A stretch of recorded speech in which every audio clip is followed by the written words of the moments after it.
जय हिंद साथियों, आप सभी का स्वागत है बायोलॉजी सोल के ऑफिशियल यूट्यूब चैनल पे। दोस्तों, हमने पिछली वीडियो में आपको प्रोटीन के बारे में बताया था।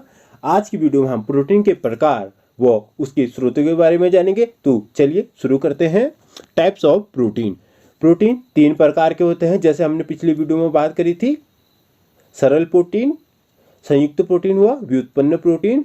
चलिए सरल प्रोटीन को जान लेते हैं। सरल प्रोटीन वे प्रोटीन होते हैं जो केवल एमिनो अम्ल के बने होते हैं और इनके जल अपघटन में केवल एमिनो अम्ल प्राप्त होते हैं। यानी कि सरल प्रोटीन वे प्रोटीन होते हैं जिनमें केवल एमिनो अम्ल पाया जाता है। उनमें एमिनो अम्ल के अलावा कोई भी सबस्ट्रेट नहीं होता है।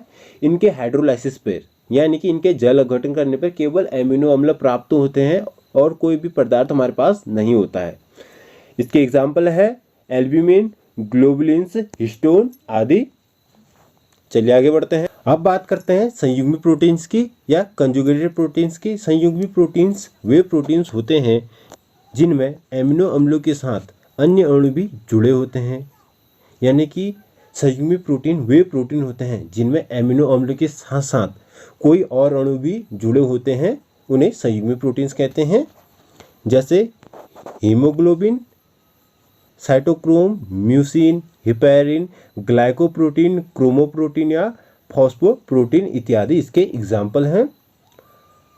चलिए आगे बढ़ते हैं। अब बात करते हैं व्युत्पन्न प्रोटीन की। व्युत्पन्न प्रोटीन वे प्रोटीन होते हैं जो प्राकृतिक प्रोटीन के जल अपघटन से बने होते हैं। इसे एक एग्जाम्पल से समझ लेते हैं।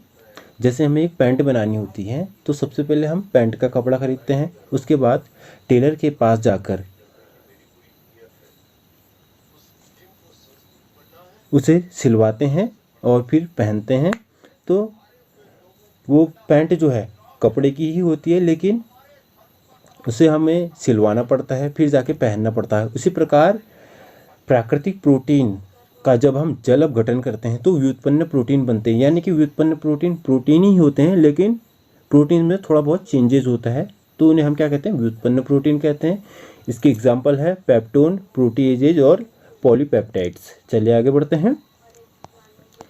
अब बात करते हैं प्रोटीन्स के कार्य की। Functions of protein. प्रोटीन के अपचयन के फलस्वरूप ऊर्जा उत्पन्न होती है। यानी कि प्रोटीन के अपचयन से हमें ऊर्जा मिलती है। प्रोटीन के अपचयन से 4.1 कैलोरी ऊर्जा हमें मिलती है। प्रोटीन्स पाचक रसों के निर्माण में भी सहायक होते हैं। कुछ प्रोटीन्स प्रतिरक्षी की तरह हमारे शरीर की रक्षा करते हैं। Lymphocyte, leucocyte, interferon, thrombin, prothrombin, fibrinogen आदि जो है प्रतिरक्षी प्रोटीन की तरह हमारे शरीर की रक्षा करते हैं। चलिए आगे बढ़ते हैं। प्रोटीन मानसिक शक्तियों को बढ़ाने में भी कार्य करते हैं और प्रोटीन जैव उत्प्रेरक के रूप में भी कार्य करते हैं। यानी कि हमारे शरीर के अंदर होने वाली रासायनिक क्रियाओं में उत्प्रेरक के रूप में कार्य करते हैं। ये रासायनिक क्रिया की प्रतिक्रिया को बढ़ा देते हैं या घटा देते हैं। प्रोटीन जैव नियंत्रक के रूप में भी कार्य करते हैं। प्रोटीन कोशिकाओं, जीव द्रव्य व ऊतकों के निर्माण में भी सहायक होते हैं। कुछ प्रोटीन आनुवंशिक गुणों को पीढ़ी दर पीढ़ी आगे बढ़ाने में सहायक होते हैं। अर्थात कुछ प्रोटीन्स जो होते हैं आनुवंशिक लक्षणों को एक पीढ़ी से दूसरी पीढ़ी में पहुंचाते हैं। यानी कि माता पिता से उनके संतानों में गुणों का स्थानांतरित करने में भी सहायक होते हैं। और कुछ प्रोटीन परिवहन का कार्य करते हैं। अब बात करते हैं प्रोटीन के स्रोत की। प्रोटीन के स्रोत 2 प्रकार के होते हैं। चलिए इन्हें देख लेते हैं। प्रोटीन के स्रोत 2 प्रकार के होते हैं, शाकाहारी स्रोत व मांसाहारी स्रोत। शाकाहारी स्रोत में आते हैं सोयाबीन, दूध, मसूर, चना, मटर, मूंग, उड़द, लोबिया, राजमा, गेहूं, मक्का इत्यादि शाकाहारी स्रोत हैं। दालें प्रोटीन का मुख्य स्रोत होती हैं। अब बात करते हैं मांसाहारी स्रोत। मांस, मछली, अंडा, यकृत आदि जो है प्रोटीन के अच्छे स्रोत हैं।